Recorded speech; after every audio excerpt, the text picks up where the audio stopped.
Savannah Guthrie's mother, Nancy Guthrie, missing tonight.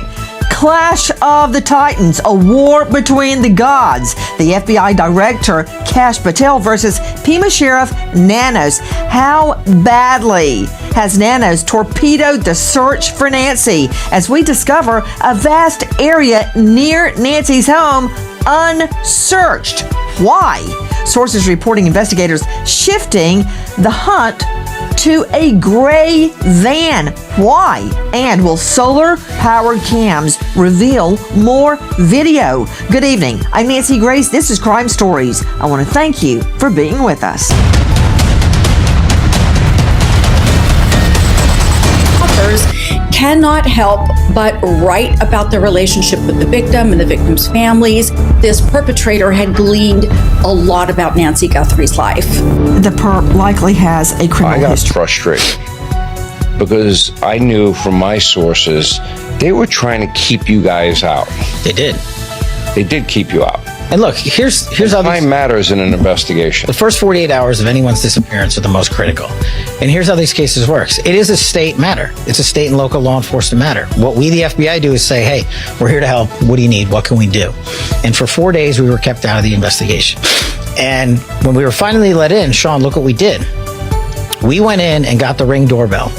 And we said, hey, is anyone talking to Google? I called the leadership at Google and I said, look, we know that there was not a subscription service to capture all of the data that would have been captured had there been a subscription service. But can we go into the cache? Can we go into the data before it's deleted and see what we can find? That's why you have that image, because the FBI worked with Google to put that image out. Another thing we asked to do. You guys got that tape, which was the biggest breakthrough during that case. We could have gotten it days before. Now, the Pima County Sheriff today responded to Cash's comments on our podcast, saying the Sheriff's Department did immediately start coordinating with the Bureau. Not buying it. From our friend Sean Hannity at Fox News, and on his podcast, Hanging Out with Sean Hannity, where he has an incredible interview with Cash Patel, and I learned a lot. Straight out to Allison Weiner joining us, senior investigative reporter, author of a brand new book, Murder in the Media. Hey, New York Control Room, see that book, Murder in the Media. That's going to be a bestseller. Allison, thank you for being with us. I want to follow up on what Cash Patel was saying. It's stunning. We also learned he has a plane on standby, but let's take one thing at a time. What do you make of it? I'm not buying it either. We were there. I was there with Brian Enton, and we were in Tucson for almost 2 months. And in the early days of that investigation, there was no FBI. He had that scene with just the sheriffs for 4 days. It wasn't until the 5th day when the FBI came in. Furthermore, in those first 4 days, in one of those days, they thought it was just a walk away and that she had just gone meandering, despite the family saying that she didn't have cognitive issues and was not ambulatory. So I have to say that all the crime scene collection in those first 4 days, whatever they were doing before they released the crime scene, they released the crime scene before the FBI got in. Quantico, best lab in the world.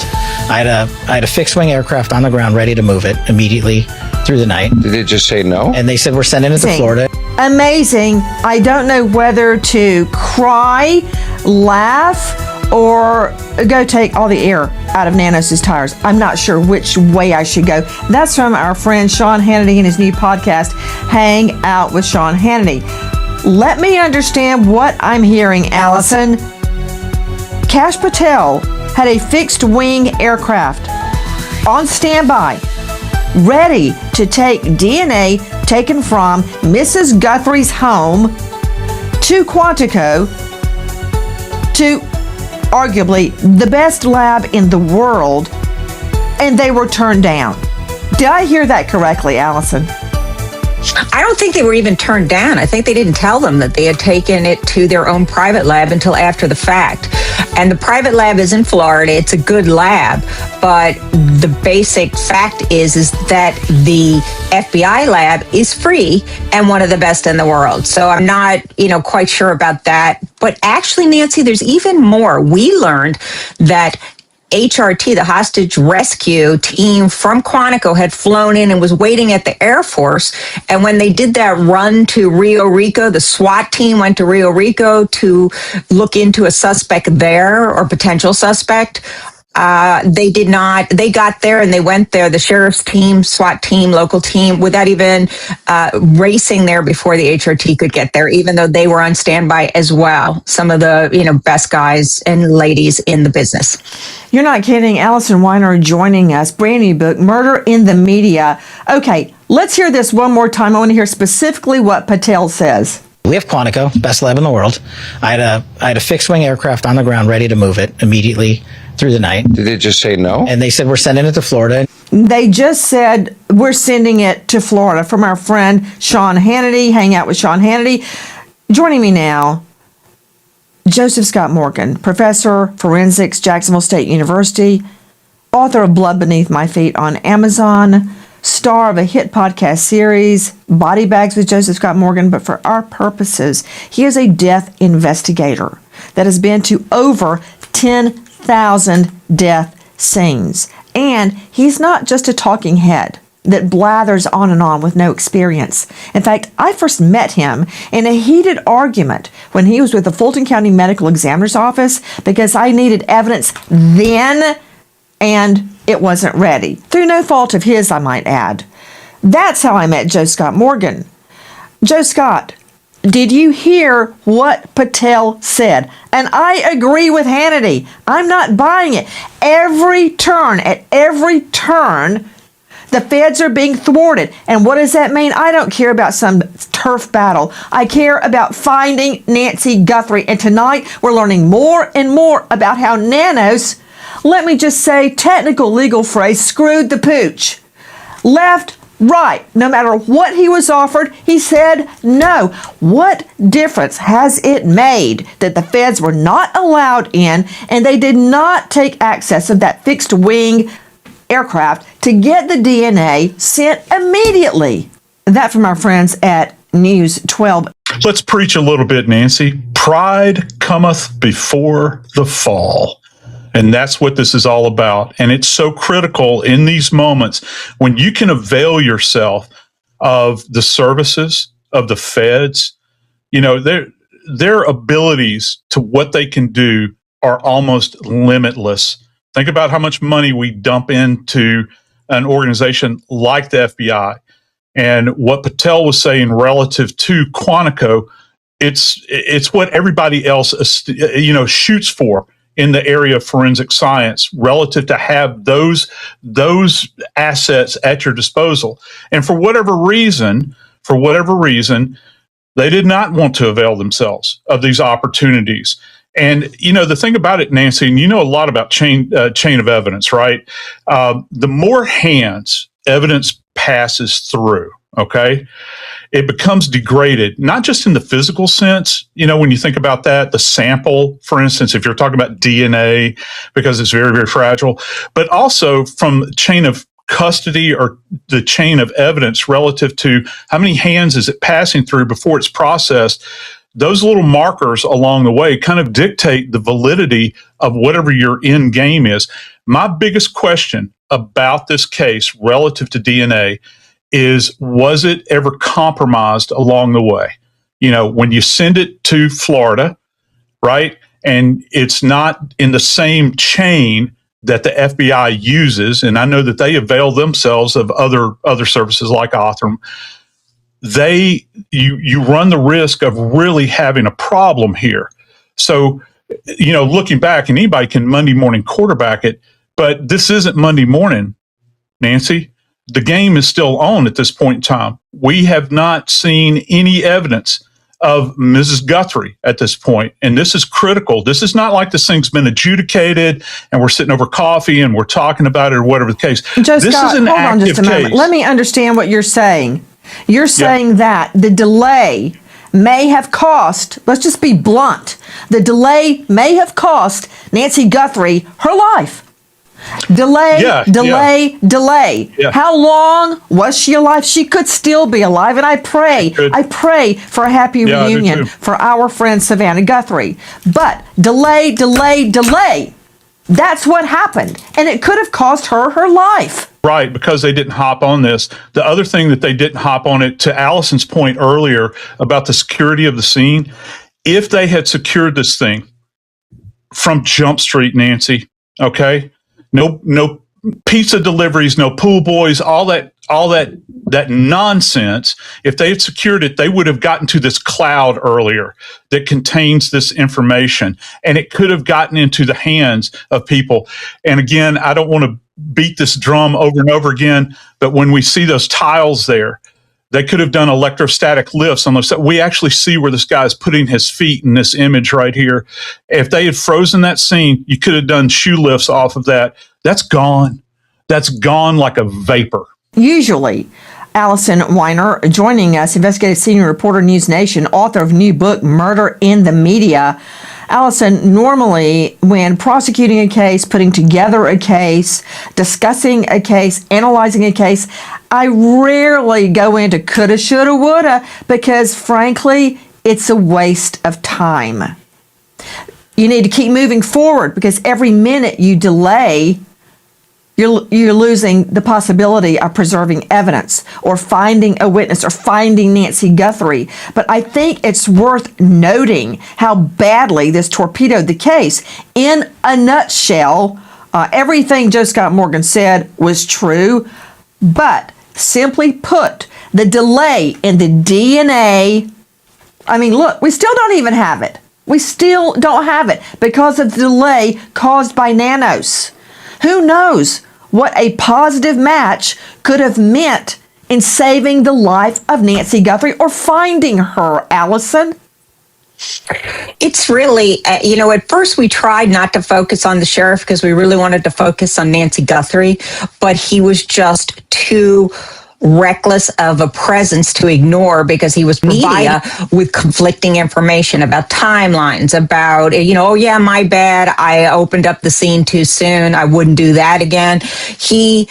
There was an opportunity for FBI to come right in there and do evidence collection, which is also, what they know how to do. Instead, he had inexperienced homicide investigators there, including the sergeant who we've reported did not have, from an insider inside of the investigation, did not have any experience investigating a homicide. So we have these guys in the sheriff's office giving conflicting information to the public. They don't know for weeks that they should be looking at all of January, preserve information on their ring cams, because that wasn't also given out as information to the public. So I don't know what could have happened, but I do know that the sheriff has a long-standing animosity towards the FBI, and that became apparent in terms of access, what he told and what he didn't tell. And I think to the detriment of the Guthrie family and finding Nancy Guthrie. I launched hundreds of agents and intel staff to Phoenix and Tucson just for this case, just to be on standby. And they didn't want just you to there. do the canvassing. And we said, we'll take the DNA. From our friends at Fox, that's Sean Hannity's new podcast, Hang Out with Sean Hannity.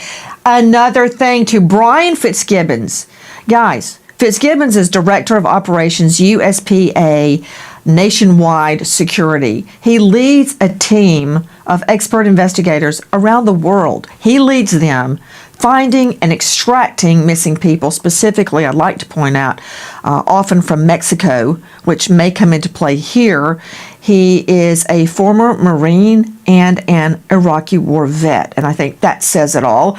Brian Fitzgibbons, thank you for being with us tonight. Did you just hear Patel state, and I'm reading it verbatim, I launched hundreds of agents and intel staff to Phoenix and Tucson just for this case. And it's just to do the canvassing. And we said, look, we'll take the DNA, we'll start canvassing.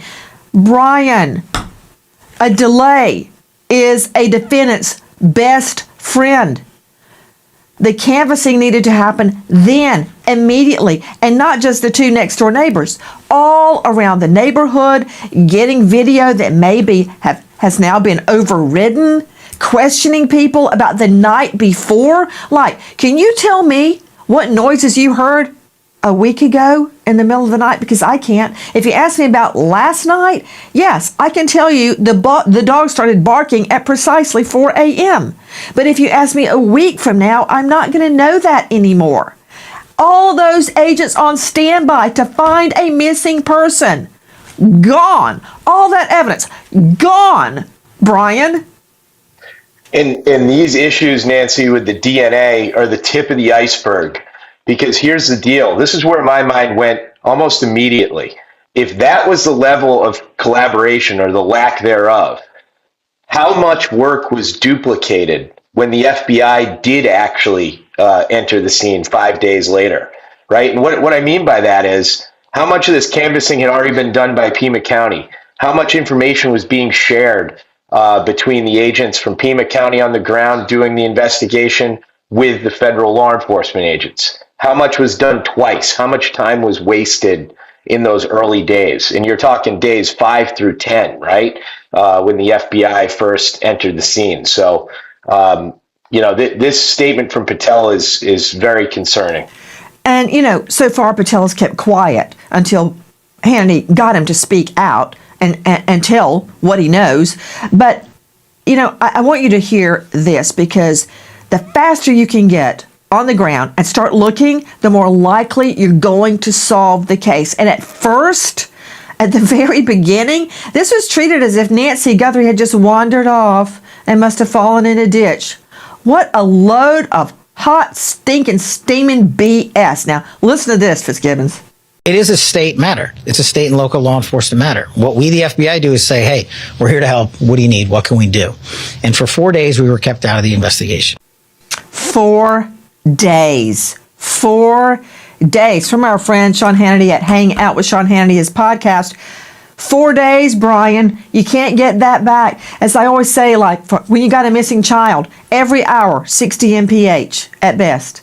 They're getting further and further and further away. In this case, same thing. Nancy Guthrie getting further and further and further away, while Nanos has his thumb up as you know what. For Pima County to not have the agility to plan for bringing in these federal resources quickly on a high-profile case like this, it just speaks to the political nature of the decision that Nanos made.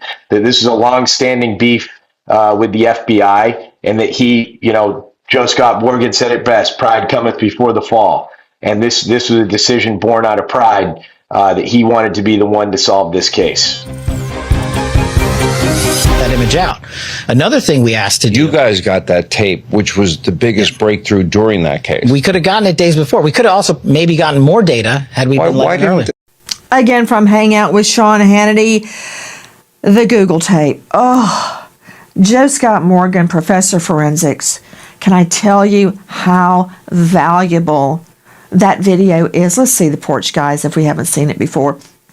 And not just the day of. Let's see, yes, he's got the gun on right there. That is the night Nancy was stolen, in the middle of the night. What if you woke up to see that in your face? I mean, and then they hit her. That's why she's bleeding on the front porch. Was she screaming? Was she crying out? And they hit her. I think they hit her in the face. This 84-year-old woman. Joe Scott, you met my mom. If someone hit her in the face, it might just kill her, for Pete's sake. But all those days, and not only did Patel manage to get Google to dig that up like Lazarus rising from the grave, but then the other video that you and I went round and around and around chasing our tails. Why doesn't he have a gun on in this video? I got into it with Dave Mack, our investigator from Crime Stories, who's joining us tonight, who dared to suggest to me that the other porch video, which we now know is from an earlier date, was the perp's twin the same night, and that they were dressed alike. That said, that's the biggest break so far. Hannity's right. And they sat on it. If it hadn't been for Patel, we wouldn't even have that. Imagine all of the homicides that you have not just covered on the air, but the ones that you prosecuted, Nancy. Think about that just for a second. How much would you have loved to have had an image, a moving image of a perpetrator like this, kind of frozen in time, that moment captured? How many cases have there been over the years where we had nothing, bupkis, There was nothing out there to literally hang our hat on. Here you have an individual approaching, and there are so many things about this image, everything from gait to clothing, that have forensic value, timing, all of these issues, and not to mention the presentation of this weapon, which, by the way, we've talked about this, is in no way common. Somebody would wear presenting in this format a weapon like this. What's the purpose of it? Was it for intimidation? Was it for what they perceived as easy access? I have no idea. Was perhaps she struck with that weapon? Was she what's called buffaloing, where you strike somebody in the face with a weapon like that?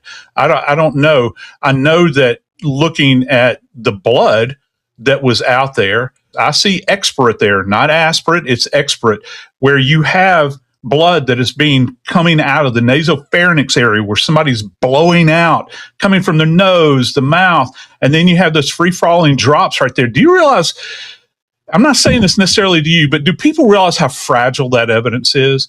The mat that was not collected, for all of that blood that you see right there that's deposited on those tiles, do you realize how much evidence would have been on that black mat itself?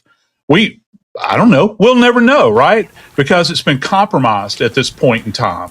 And that's one of the real tragedies about this. Hey, and look at this, Joe Scott. Yeah. It's past the porch and actually goes down the front walk. This is from our friends at Fox News Digital. We know that Nancy Guthrie was struck in the face based on this evidence and what the blood evidence reveals. It's aspirate. Aspirate is when you aspirate, you breathe out blood. Also, it appears to be in a satellite positioning. Give me a close up on that, please. And what that means is she's standing still long enough to have one blood drop and then blood drops around that without her. See those at the front right and behind it. She's likely standing there and dripping blood down. That's what we call a satellite pattern. All this said, the delay may have cost Nancy Guthrie her life. Back to Allison Weiner joining us, senior investigative reporter, author of a new book, Murder in the Media. It seems as if focus is shifting to the hunt of a gray van. What do you know, Allison? Well, I've heard that, but they haven't seemed to be able to pick up that van past that little bit of video that we had. I will tell you, in terms of searching that area, that the only search we saw of that area was in the couple of days following Nancy's abduction. And it was some helicopters, but it was basically around the home and just in a very small area. There's a lot of ways in and out of the Catalina foothills, and that search didn't encompass that. It did not also encompass the nearby desert, which has a road straight to Mexico. I actually went out there with a former SWAT official, and I have to say that they didn't really get a chance to look at that freshly in the first couple of days either. And finally, going back to the point of how many agents the FBI had provided, there were about 600, I think, of Pima County officers available and hundreds and thousands of FBI agents that were sent, and they were not used. It's crazy. Reported a suspicious van in the area just before Nancy Guthrie went missing. A separate, distinct gray-silver Range Rover was then towed after a traffic stop, indicating a distinct interest in a gray van or SUV. There was an investigation focused by Pima County on analyzing footage, and neighbors were actually asked about the existence of a gray van. Now, this video is from our friend Crystal's Crime Board. Karen Stark joining us, forensic psychologist, renowned TV and radio trauma expert and consultant at KarenStark.com. Karen, there's more to come, but I wanted you to hear some of the evidence that has been delayed or even lost because of Nanos' refusal to let the feds step in. It's somebody who believes that he can do this himself, no matter what's available to him. Took a chance. He actually took a chance with somebody's life because he had to prove this point that he could do it because he was upset with the FBI. And it's playing out in front of everybody how ridiculous and mean and scary it is that he did not take action and get all the help available to him, so that this woman could possibly be found as quickly as possible. They always talk about the first 48 hours. Where was he? How could he not pay attention to that because of his own self-interest? And that's exactly what happened. Straight out to Dave Mack, joining us, Crime Stories investigative reporter. Dave, what can you tell me about a huge swath of land near Nancy Guthrie's home that has not been searched? This is an area that we're talking a mile to a mile and a half away from Nancy Guthrie's home. It is an area that is fenced off because it is a water processing facility. Okay, it's called the Tucson Water Municipal Property. Totally gated. You can't go in. Civilians enter. It's a felony. But Nancy, 6 days after Nancy Guthrie was kidnapped on February 7th, NASA's firm satellite, this FIRMS, it is a free information for resource management system. All right, this is some satellite that actually maps platforms providing real-time imagery of heat signatures, hotspot data, in particular in areas like the Tucson Water Municipal Property. At 10:58 a.m. on February 7th, NASA's firm satellite picked up a clear, high-confidence daytime heat signature at a very precise coordinate on the Tucson Water Municipal Property. Again, a mile from Nancy's home. The area is gated and locked. But Nancy, the area where this heat signature came from is at the top of a hill leading down to an arroyo that has scrub brush, small trees, and things like that. But the heat signature was there, not near the municipal pipes for water and everything else. We're talking in a land area that is going uphill, dirt, trees, things like that, or shrubs rather. So this heat signature, Nancy, on February 7th was out of the ordinary, not something that normally happens, and it hasn't been searched. This is a mile from Nancy Guthrie's home, a heat signature at 10:57 in the morning, and nobody searched to find out what it was. Straight out to Joseph Scott Morgan, joining us, professor of forensics and death investigator. Explain the impact of what Dave Mack has just reported. Imagine grains of sand, that are falling with every moment. You're losing valuable time here. Guess what? That heat signature doesn't exist anymore. It's gone at this moment in time. And any trail that might lead to some kind of information that would be critical relative to the status of Mrs. Guthrie, that trail has gone cold at this point in time. So that leaves us wondering, what in the world would we do, as far as seeking her out now? Because that is precious time. And this case, Nancy, all hinges on time, doesn't it? Response times. It seems like that the people involved in this from Jump Street have a bit of disorganization and, let's face it, lethargy. They didn't prioritize this case the way that they should have. And for me, when I'm analyzing this, they have not prioritized Mrs. Guthrie's missing status. Really wonder how this plays into other cases with not so elevated persons, let's say, for instance, in this jurisdiction. who else? Who else is out there that's suffering, that have missing family members or crimes that have gone unsolved? And you look back at this right here, and this is a glaring example of problems. I'm just hoping that they're going to be able to address these problems.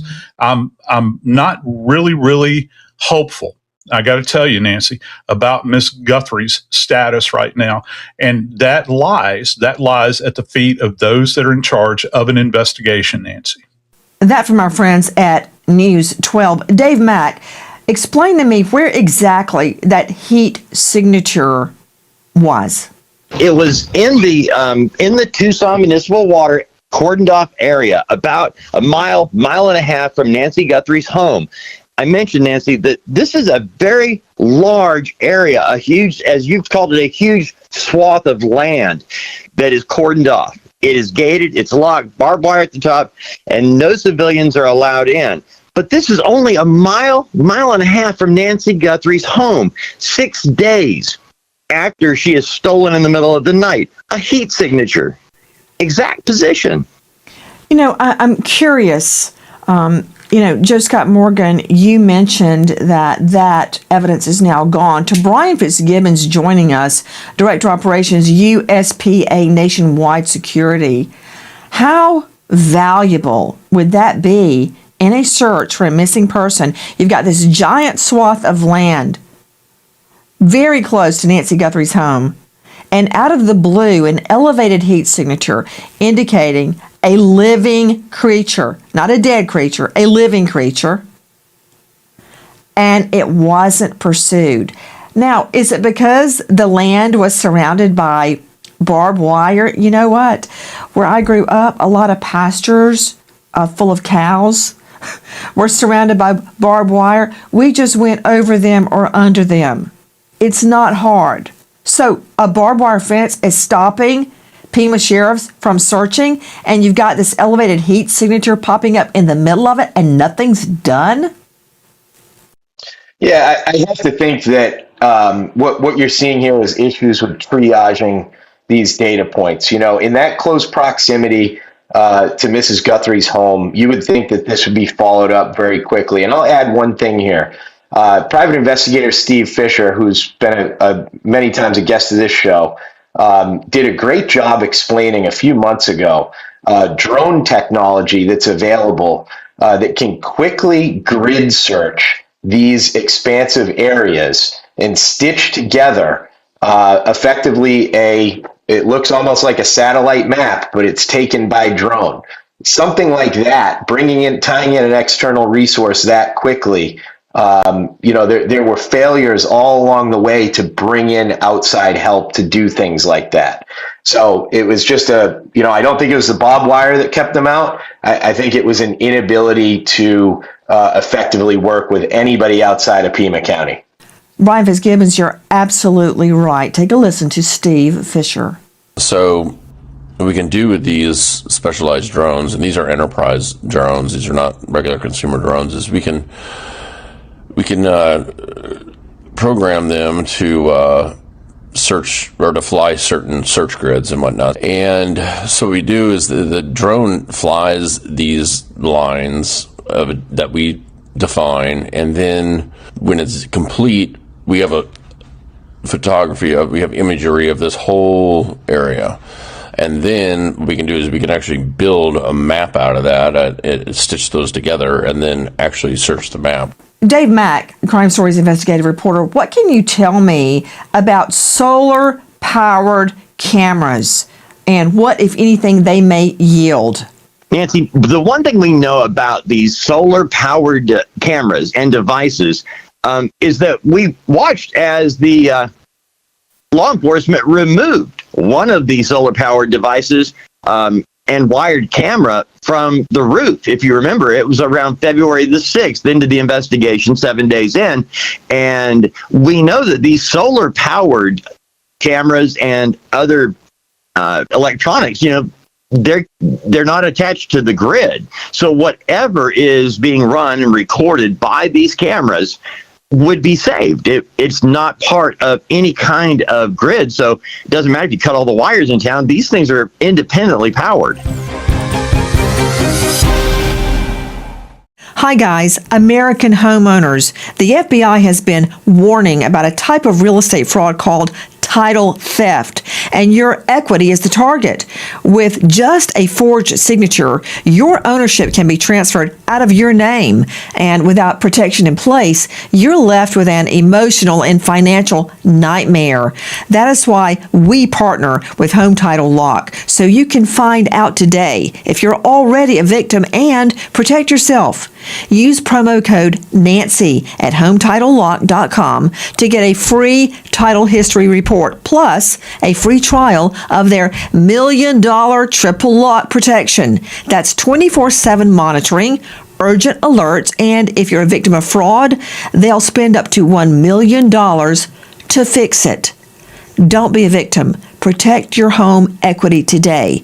That's HometitleLock.com, promo code Nancy, or just use the link below. And good luck. Nancy, a white female, 84 years of age, 5'2" medium build, powder blue, things after 2,200 hours as of yesterday. Nancy has high blood pressure, pacemaker, and cardiac issues. Allison Weiner joining us, senior investigative reporter and author of a new book, Murder in the Media. Allison, is it true that even though the family of Nancy Guthrie said this isn't right, the camera's dislodged, there's blood on the front porch, she didn't just wander away? At the get-go, Nanos insisted on treating this as a case where an elderly individual simply wandered off. Yes, and I think that's what they were used to dealing with there. He actually had a press conference where that's exactly what he said. That this is, she had wandered off. We're looking for her. And there were, at that time, the family was inside the house. There were other officers inside the house, and they all went searching around to see if they could find Nancy. So again, you have like evidence disruption. You have them looking and not spending the time and not seemingly being able to put together the fact that there's blood on the porch and a trail of blood on the porch. So maybe she didn't just walk away. And also the fact that the family said she was not ambulatory. And we heard Savannah say that in a press conference, that she barely could make it to the mailbox most days. And my sister called me and I said, "Is everything okay?" Mm-hmm. And she said, "No." She said, "Mom's missing." And I said, "What? Yeah. What are you talking about?" She said, "She's gone. She must have had like some kind of medical episode in the night, and that somehow, the paramedics had come." I started calling the hospitals, and the police were there and talking to her at the same time, and it was just chaos. Yeah. My mom, she was in tremendous pain. Yeah. Her back was very bad. She was trying to, on a good day, she could walk down to the mailbox and get the mail, but most days not. So there was no wander off. And the doors were propped open. Yeah. And there was blood on the front doorstep. And the Ring camera had been yanked off. Yeah. And so we were saying, this is... do something. This is not okay. Yeah. This isn't... Something is very wrong here. That from our friends at YouTube today. That is Savannah describing what happened immediately when she realized her mom was missing, and that authorities were told she did not wander off. Look at the front porch. Look at the door cam. Yet it was pursued for who knows how long as a wander off by an elderly. The question tonight is, how badly has the state's investigation been torpedoed by the unfortunate misjudgments and delays at the very beginning of the case? Can it be fixed? Did it cost Nancy Guthrie her life? Is there a way for her to be brought home alive? If you know or think you know anything about Mrs. Guthrie's disappearance, please dial toll-free 800-225-5324. Repeat, 800-225-5324. If you wish to remain anonymous, 520-882-7463. 520-882-7463. There is a $1.2+ million reward on the table for information leading to the whereabouts of Nancy Guthrie. $1.2 million. And remember, a conviction, even an arrest, is not required for you to collect the reward. $1.2 million in reward. We remember an American hero, Trooper Andrew Wall, Tennessee Highway Patrol, killed in the line of duty after 14 years, leaving behind devastated parents Tom and Wendy and grieving girlfriend Cindy. American hero, Trooper Andrew Wall. Thank you to our guests for joining us tonight, but especially to you for being with us and keeping the search for Nancy Guthrie alive. Nancy Grace signing off for tonight, but I'll see you tomorrow night. And until then, good night, friend.